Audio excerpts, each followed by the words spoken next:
আসসালামু আলাইকুম এবং হ্যালো এভরিওয়ান। আমি রাকিব, আশা করি সবাই ভালো আছেন। আজ আপনাদের জন্য নিয়ে এলাম এক রং তুলি আর হৃদয়ে মূল্যবোধনের গল্প। আজকে গল্পের নাম ক্যানভাসে তুমি। গল্পটি শুরু করার আগে সবার কাছে একটা অনুরোধ, ঝটপট ভিডিওটিতে একটি লাইক দিয়ে দিন এবং কমেন্টে জানান আজকের গল্পটি নিয়ে আপনারা কতটা এক্সাইটেড। আর হ্যাঁ, চ্যানেলটি সাবস্ক্রাইব করতে একদম ভুলবেন না। তাহলে চলুন শুরু করা যাক। আবির ছেলেটার পাশে একজন চিত্রশিল্পী, চারপাশে চেনা পৃথিবীটাকেও ও ক্যানভাসে রঙে নতুন করে সাজাতে ভালোবাসে। ওর ছবি প্রদর্শনীতে প্রতিদিন কত মানুষ আসে, ছবি দেখে প্রশংসা করে চলে যায়, কিন্তু আবিরে মনে হতো ওর ক্যানভাসের রঙগুলো যেন কোথাও একটা থমকে আছে, কোনো একটা রঙে যেন খুব বড় অভাব। ঠিক তখনই ওর জীবনে আগমন ঘটে তানহার। সেদিন বিকেলে আর্ট গ্যালারি এক কোণে ঝুলে থাকা একটা সূর্যাস্তের ছবির সামনে দাঁড়িয়েছিল তানহা। নীল শাড়ি, হাতের কাছে চুড়ি আর চোখে এক অদ্ভুত মুগ্ধতা। আবির দূর থেকে লক্ষ্য করছিল মেয়েটিকে। তানহা হঠাৎ ছবিটার দিকে তাকিয়ে বলে উঠল, এই সূর্যাস্তটা সুন্দর কিন্তু বড্ড একাকী। মনে হচ্ছে কেউ একজন তার সবটুকু একাকিত্ব এই রঙে ঢেলে দিয়েছে। আবির অবাক হয়ে তানহার পাশে এসে দাঁড়ালো, কারণ এই ছবিটা আঁকার সময় আবির সত্যি ভীষণ একা ছিল।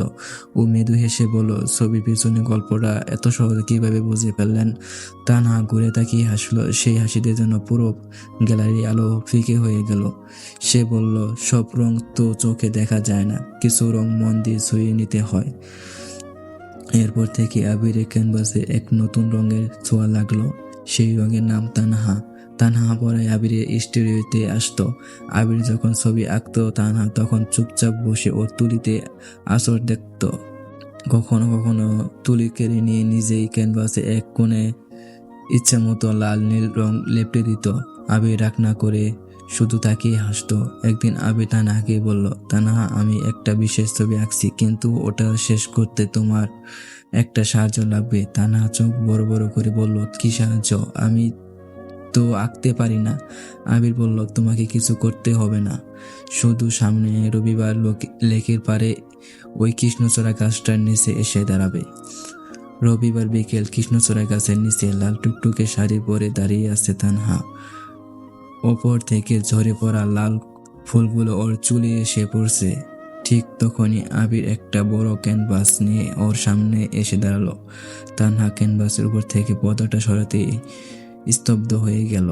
সেখানে কোনো কাল্পনিক দৃশ্য নেই, ক্যানভাস জোরে ফুটে উঠেছে তানহা, তার সেই মায়াবী চোখ, চঞ্চলের মতো চেয়ে থাকা, আর ঠোঁটের কোণে সেই চেনা হাসি। ছবির নিচে কালো আকালিতে আবির লিখে রেখেছে, আমার জীবনের সবচেয়ে সুন্দর রং তুমি। তানহা চোখ ভিজিয়ে আবির দিকে তাকালো। বাতাসে ওর শাড়ি আঁচল উড়ছিল। সে আবিরের খুব কাছে এসে তার হাতটা শক্ত করে ধরে ফেললো। তোমার এই ক্যানভাসে আমাকে সারা জীবনের জন্য বন্দি করে রাখবে আবির? আবির তানহার হাতের উপর নিজের হাতটা রেখে বলল, তুমি ছাড়া যে আমার এই ক্যানভাস আজীবন বর্ণহীন। তানহা, কিছু ভালোবাসা সত্যি ক্যানভাসের মতো রঙিন হয়, যেখানে শব্দ থাকলেও রঙের গভীরতা দিয়ে পুরো জীবনটাকে সুন্দর করে সাজিয়ে নেওয়া যায়। কেমন লাগলো আবির আর তানহার এই ভালোবাসা গল্পটি? আশা করি আপনাদের ভালো লেগেছে। যদি গল্পটি মনের ভেতরে একটু জায়গা করে নেয়, তবে লাইক, কমেন্ট এবং শেয়ার করতে ভুলবেন না। দেখা হবে খুব শীঘ্রই নতুন কোনো গল্প নিয়ে। সবাই ভালো থাকবেন, সুস্থ থাকবেন। আল্লাহ হাফেজ।